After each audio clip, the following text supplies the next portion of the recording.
ce qu'on peut dire en termes de réponse, c'est que l'IA ne va pas remplacer les hommes.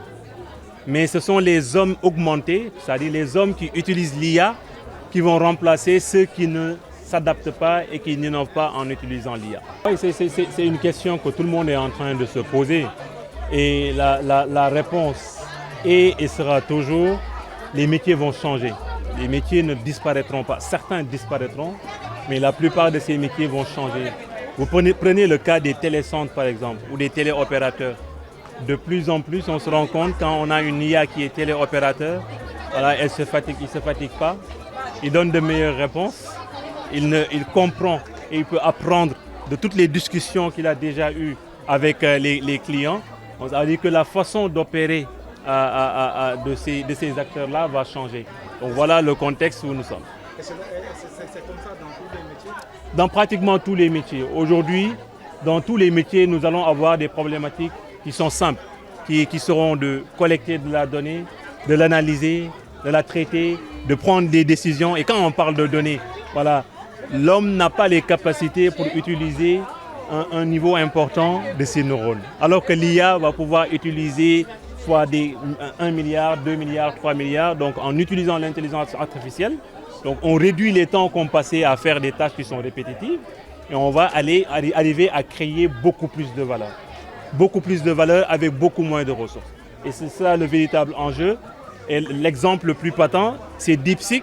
Quand les États-Unis disent qu'ils vont investir 500 milliards pour faire de l'IAG, eux, ils en ont investi 6 millions pour arriver à avoir un moteur qui est plus performant que ce qu'ils ont.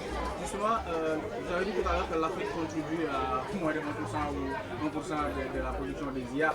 Comment l'Afrique ou le Sénégal pourrait contribuer ou bien pourrait s'imposer dans le futur? Ouais, ça commence déjà par ces initiatives comme ce workshop co-organisé par ITD et IBM. Donc c'est d'abord sensibiliser. Il faut casser le mythe, voilà, qui est de penser que l'IA est pour les professionnels. Non.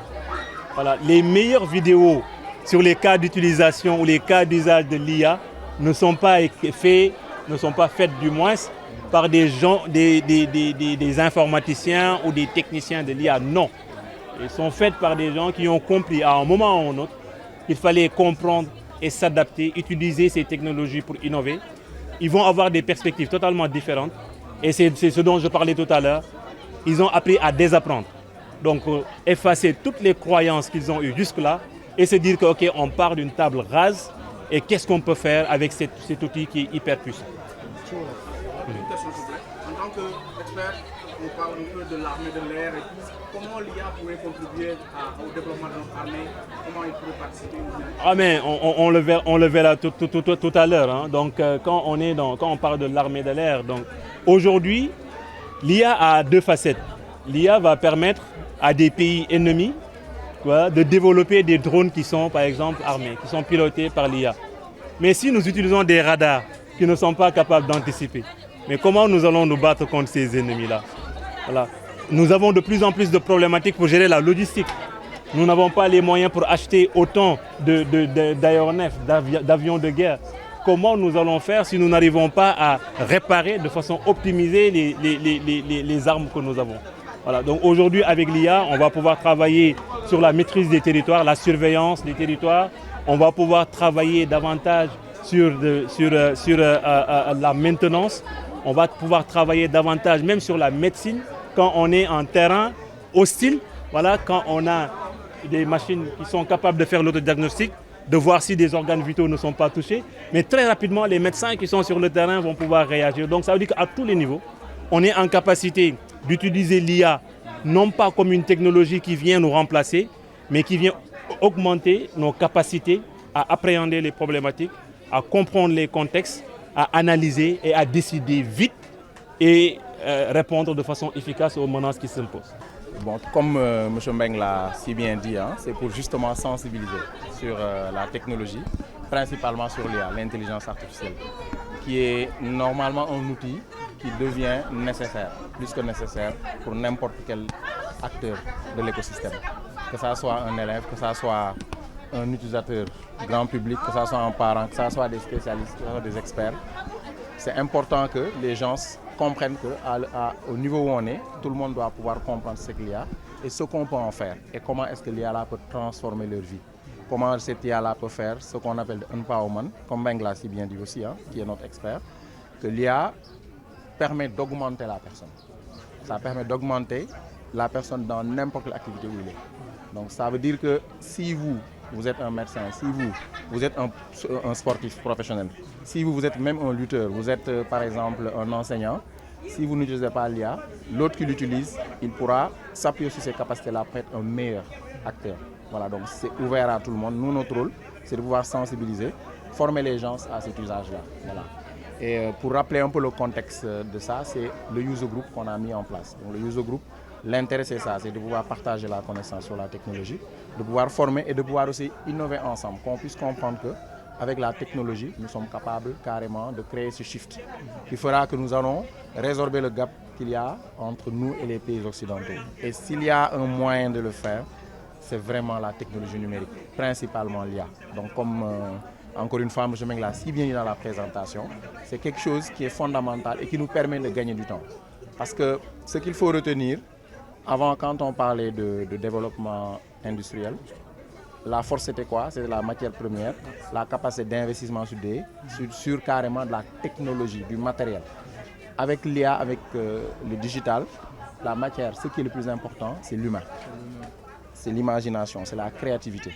Vous voyez, donc ça veut dire que ça nous est accessible. Voilà, on ne peut pas admettre que les autres soient plus créatifs que nous. Donc c'est nous qui devons être créatifs et suffisamment créatifs en s'appuyant sur ces technologies-là pour justement les rattraper. C'est pourquoi on dit que ça peut être un moteur pour nous aider à aller très vite. Voilà, et encore une fois, c'est vraiment le moment de le faire. Nous, en tant qu'institut, avec notamment le partenariat avec IBM à travers ce user group, nous voulons jouer notre partition, qui est de quoi créer un cadre où les gens se regroupent pour se former, où les gens se regroupent aussi pour innover. Comme on va le voir avec nos projets, nos étudiants qui vont présenter des projets de transformation en s'appuyant sur l'IA, sur les différents secteurs d'activité de l'économie, que ce soit pêche, que ce soit agriculture, que ce soit entrepreneuriat. Parce que justement c'est ça, il faut savoir s'armer de technologie.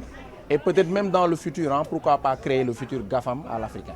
Voilà, donc c'est un peu ça l'idée de ces types d'initiatives-là, pour pouvoir permettre aux gens de prendre conscience que même nous, Africains, nous sommes capables carrément de créer ce shift-là à travers un hub d'innovation. Et c'est ça qu'on veut démarrer cette fois, qui est notre 3e édition.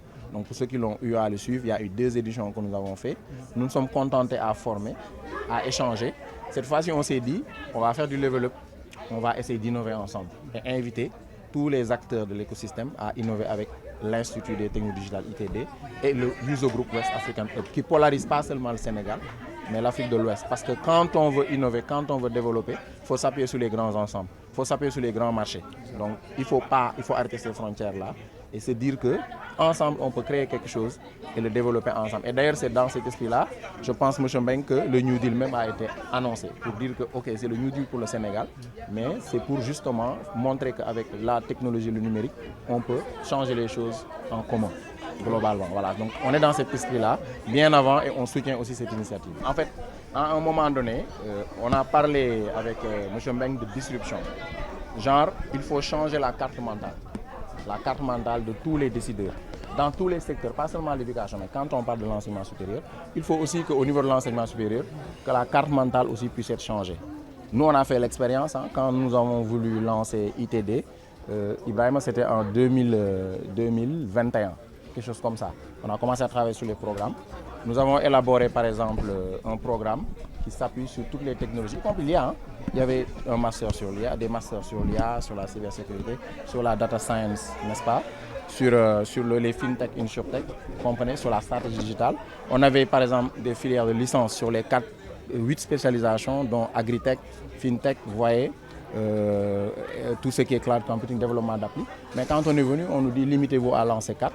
Et en plus, vous avez un canevas sur lequel vous devez vous fixer pour vraiment faire votre programme et le valider. Bon, on se rend compte que pour vraiment atteindre l'objectif, il faut en plus de ça faire autre chose, investir sur des cursus qui sont totalement différents de ce qu'on nous met dans le carcan où on est. Autrement, nous n'en serons pas là. Voilà, donc nous nous sommes dit, il faut quelque part changer cette carte mentale-là, peut-être revoir carrément comment l'éducation là est faite, et même comment est-ce que les accréditations, les validations sont faites. Vous voyez, parce qu'on va vers un monde digital, on va vers un monde où un programme que vous développez aujourd'hui, on est quoi? On est au 31. Le programme là, demain, le premier peut être obsolète.